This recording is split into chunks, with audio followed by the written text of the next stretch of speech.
सुप्रभात मेरे प्यारे विद्यार्थियों। आज मैं आपको एक कहानी सुनाने जा रही हूँ। मनु भंडारी की कहानी मैं हार गई। ये कहानी की मूल प्रति PDF फॉर्म में चूँकि उपलब्ध नहीं हो सका है, इसलिए मैं आपको यह कहानी सुना दे रही हूँ। कहानी का वो समझिए, मैं समझाती जाऊँगी और जैसे ही PDF मुझे उपलब्ध हो रहा है मैं PDF आपको दे दूँगी। कहानी की लेखिका हिंदी साहित्य की मूर्धन्य साहित्यकार कहानीकारा श्रीमती मनु भंडारी हैं।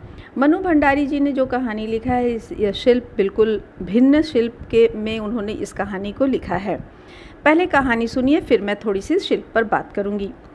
कहानी जब शुरू होती है तो एक मंच पर वह लेखिका पहुंची हैं और एक कवि सम्मेलन हो रहा है, काव्य गोष्ठी हो रहा है और एक कवि एक कविता सुना रहा है। वह कविता सुनाते हुए देश के नेताओं पर व्यंग कर रहा है। उसकी कविता का मूल कथ्य यह है कि एक पिता है, वह अपने पुत्र को चाहता है कि एक अच्छा बच्चा बने, लेकिन वह नेता चूँकि बनना है इसलिए वह चाहता है कि वह एक अच्छा नेता बने और वो चाहता है कि वो देखे कि मेरा पुत्र क्या कर रहा है। इसके लिए उसने उस पुत्र के कमरे में एक शराब की बोतल, एक नायिका का अभिनेत्री का चित्र और एक गीता, ये तीनों रख देता है और खुद छुपकर वह देखने लगता है कि मेरा पुत्र क्या कर रहा है। पुत्र जैसे ही घर में आता है तो अभिनेत्री की तस्वीर देखकर वह अभिनेत्री को चूमता है, गले से लगा लेता है। फिर वह शराब की 2-4 घूंटे लेता है और गीता को अपने हाथ में दबाकर वह घर से बाहर चला जाता है। पिता को कुछ समझ में नहीं आता है, पर कविता में उन्होंने नेता पर बहुत व्यंग किया था। यह बात लेखिका को बहुत चुभ गई। इसलिए चुभ गई क्योंकि वह खुद एक नेता की पुत्री थी। तो चूँकि इस कथा में जो लेखिका हैं वो अपने को एक नेता की पुत्री मानती हैं और यह सोचकर उन्हें बहुत बुरा लग रहा था कि एक कवि ने इन देश के नेता का मजाक उड़ाया है और इस तरह वो अपने को अपमानित महसूस कर रही थी। तो उन्होंने उसी समय एक चुनौती स्वीकार की कि मैं अच्छे नेता के बारे में लिखूंगी और उसका चरित्र मैं गढ़ूंगी। चूँकि मैं भी लेखिका हूँ। वह घर में आई और उन्होंने, चूँकि कविता में एक अच्छे नेता का चरित्र गढ़ना उनके लिए मुश्किल हो रहा था, असहज हो रही थी, इसलिए उन्होंने कहानी लिखनी शुरू की। जब उन्होंने कहानी लिखनी शुरू की तो नेता का जन्म जब उन्होंने कराया तो वो नेता का एक गरीब घर के बेटे को वो चाहती थी कि नेता बने और देश की सारी समस्याओं को वो समझ सके। तो इस तरह से उन्होंने नेता का जो चरित्र गढ़ा, वह नेता से वार्तालाप करती जा रही हैं। चरित्र शिल्प कुछ इस तरह का है कि जैसे वो चरित्र गढ़ती हैं, उस चरित्र से बात करती हैं और इस प्रकार से वो चरित्र जो है उसका विकास होता चला जाता है।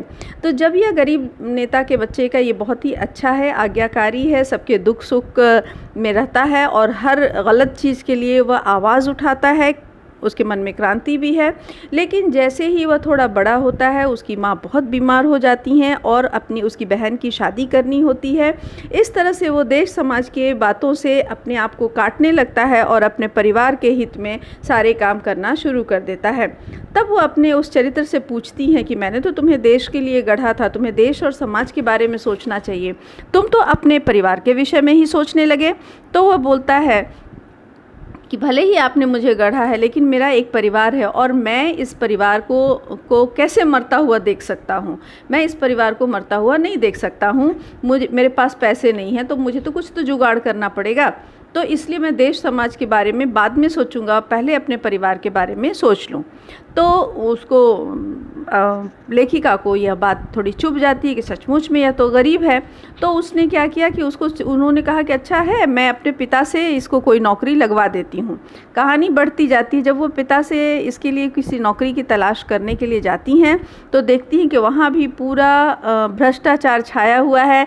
जिन जिन पदों पर ये चाहती थी कि इनके कहानी के इस चरित्र का की पोस्टिंग हो सके, चरित्र की नियुक्ति हो सके, देख रही हैं वहाँ किसी का चाचा बैठा है, किसी का भतीजा बैठा है, किसी का पिता बैठा है, किसी का भाई बैठा है। तो वो बहुत निराश हो जाती हैं और वो समझ जाती हैं कि कोई गरीब घर का बच्चा जो है वो बड़ा होकर के एक अच्छा नेता नहीं बन सकता है। परिस्थितियाँ कभी भी उसके अनुकूल नहीं होती हैं और वह भ्रष्टाचार करने पर वह बाध्य हो ही जाएगा। तो इस तरह उन्होंने निर्णय किया कि नहीं, अब मैं गरीब घर के बेटे को नेता के चरित्र के रूप में निर्माण नहीं करूंगी, और वो उस चरित्र का वहीं ख़त्म कर देती हैं, सफाया कर देती हैं, फाड़ देती हैं। फिर वो दूसरी कहानी, लेकिन वो हार नहीं मानती और वो दूसरी कहानी लिखने लगती हैं। इस बार उन्होंने एक अमीर घर के बेटे का चरित्र उठाया और वह चरित्र का विकास होता चला गया। वह अमीर घर का बेटा हमेशा दारू, शराब और मस्ती इन सब में लगा रहता था। वो बार बार अपने चरित्र से यह कहती हैं कि भाई तुम्हारा निर्माण तो मैंने देश के लिए किया है, तुमको एक अच्छा नेता बनना है। तो वो बोलता है कि नहीं, मुझे क्या अच्छा नेता बनना है, जो मैं हूँ वही मुझे पसंद है, और आपने भले मेरा निर्माण किया है पर आप मेरे ऊपर हुकूमत नहीं चला सकती हैं। मुझे बस आप अपनी ये आदर्श की बातें अपने पास रखिए, और मेरा जन्म हुआ है तो मुझे अपने जीवन जीने का पूरा अधिकार है। तो इस तरह से उन्हें गुस्सा चढ़ जाता है और वो उसको बार बार समझाने की कोशिश करती हैं, पर वो उस समझने के लिए वह तैयार नहीं होता है। अंत में वह इंतज़ार करती हैं कि यह मेरा नायक ज़रूर थोड़ा समझदार हो जाएगा, बड़ा होगा तो बातें समझने लगेगा, थोड़ी इसमें बुद्धि आ जाएगी, थोड़ी समझ आ जाएगी। पर देख रही हैं कि उनका यह नायक जैसे जैसे बड़ा हो रहा है वैसे वैसे यह और भी उद्दंड और उच्छृंखल होता चला जा रहा है। वह बार बार उसको समझा रही हैं कि तुम्हारा निर्माण तो नेता बनने के लिए किया गया है, पर वो किसी भी तरह से इनकी बातें सुनने के लिए तैयार नहीं है। वह युवा है और इनकी सारी बातें उसे बहुत आदर्शवादी और बिल्कुल बूढ़ी मानसिकता की बातें उसको लग रही हैं। तो वह बिल्कुल इनकी बातों को नहीं मान रहा है और वह किसी भी नेता के चरित्र के उदाहरण को स्वीकार नहीं कर रहा है, चाहे वो गांधी जी हो, नेहरू जी हो या कोई भी नेता हो। वह किसी नेता के चरित्र के उदाहरण को बिल्कुल स्वीकार करने की स्थिति में नहीं है। तो इस तरह से ये इनको बहुत निराशा हो रही है। एक बार इन्होंने देखा कि वह जा रहा है और उन्होंने नाम तो नहीं लिया कि वो किस जगह, वो ड्राइवर को बोलता है कि मुझे उस जगह ले जाओ। जब वो ड्राइवर वहाँ पर उस जगह पर ले जाता है तो वहाँ पर देखता है कि वो एक अच्छी बस्ती नहीं है और उस बस्ती में जाकर वो रंगरलियाँ मना रहा है। तो फिर ये उसको टोकती हैं। तो वो बोलता है कि मेरा निर्माण तुमने किया है नेता बनने के लिए, लेकिन मुझे नेता नहीं बनना है, मुझे कोई ऐसा काम नहीं करना है जो समाज और देश के हित में हो। मुझे जो पसंद आ रहा है मैं वही काम करूँगा और मुझे तुम किसी भी तरह से बाध्य नहीं कर सकती हो। तो यहाँ लेखिका को बहुत निराशा हो रही है और इतनी निराशा हुई कि ये बहुत दुखी हो गई और उसे बार बार समझाने के बाद न गरीब घर का बेटा एक अच्छा नेता बनने के लिए तैयार हो सका और न अमीर घर का बेटा एक अच्छे नेता बनने के लिए तैयार हो सका। इस प्रकार उन्होंने इसको भी कहा कि भाई अब मैं क्या करूं। तो अंत में इन्होंने समझ लिया कि इसे भी मुझे फाड़कर फेंकना पड़ जाएगा, इस नेता के चरित्र को भी मुझे फाड़कर फेंकना पड़ जाएगा। तो उन्होंने फिर समझ लिया कि यह नेता भी उनके सपनों का वह नेता नहीं हो सकता है जिसके लिए वो चुनौती लेकर यहाँ आई थी। तो इन्होंने इस कहानी को भी फाड़कर फेंक दिया। अब इनके समक्ष बहुत अपराध बोध से ग्रसित थी, क्योंकि दो चरित्र को इन्होंने जन्म दिया था और दोनों चरित्रों को जन्म देने के बावजूद ये दोनों की रक्षा नहीं कर पाई। जब दूसरे वाले चरित्र के बारे में जब उनसे कह रही हैं, प्रश्न कर रही थी कि तुमको मैंने गढ़ा है, तुम मुझे बार बार इस तरह का जवाब क्यों देते हो, क्योंकि मैं तुम्हारी जन्मदात्री हूँ और मैंने तुम्हारी सृष्टि की है। तो वह कह रहा था कि तुमने मेरी सृष्टि तो ज़रूर कर दी, पर मुझे जीवन जीने का और अपने जीवन के निर्माण का और अपने जीवन की निर्णय लेने का अधिकार मुझे है। मैं अपने जीवन के निर्णय लेने का अधिकार स्वयं रखता हूँ। तो इस तरह से उन्होंने दिखाया इस कहानी में कि एक प्रकार का जेनरेशन गैप या पीढ़ी का अंतर भी इसमें दिखाई दे रहा है, मूल्यों का अपघटन, और दिखाई दे रहा है कि हमारी राजनीति जो है वो कितनी सड़ी है, कितनी गंदी राजनीति है, जिस राजनीति में किसी भी प्रकार का, किसी वर्ग का कोई भी नायक स्वच्छ और उज्जवल चरित्र का रह ही नहीं सकता है। फिर उन्होंने इन दोनों चरित्रों को फाड़ कर फेंका और बहुत अपराध बोध से ग्रसित थी कि मैंने जन्म दिया और फिर मैं ही इसकी मृत्यु का कारण बनी, दो हत्याएं मैंने की हैं।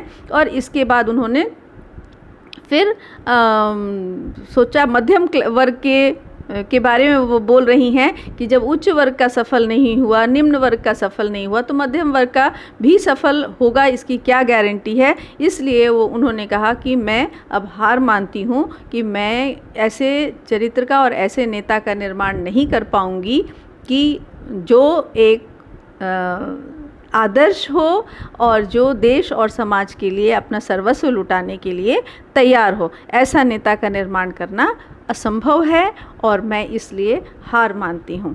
तो उस कवि से वो हार मानती हैं, वो स्वयं से हार मानती हैं, अपने सृष्टि क्षमता से वो हार मानती हैं, और इस तरह उन्होंने देश की विडंबनाओं को उजागर किया है। एक भिन्न शैली में उन्होंने बात कही है। वह जब अपने नायकों से, अपने चरित्रों से बात करती हैं तो वह एकदम अद्भुत शैली है। आप लोगों को इसका PDF जैसे ही मिले आप ज़रूर पढ़िए इस कहानी का। तो मेरे विद्यार्थियों, आप समझ गए कि ये कहानी क्या है।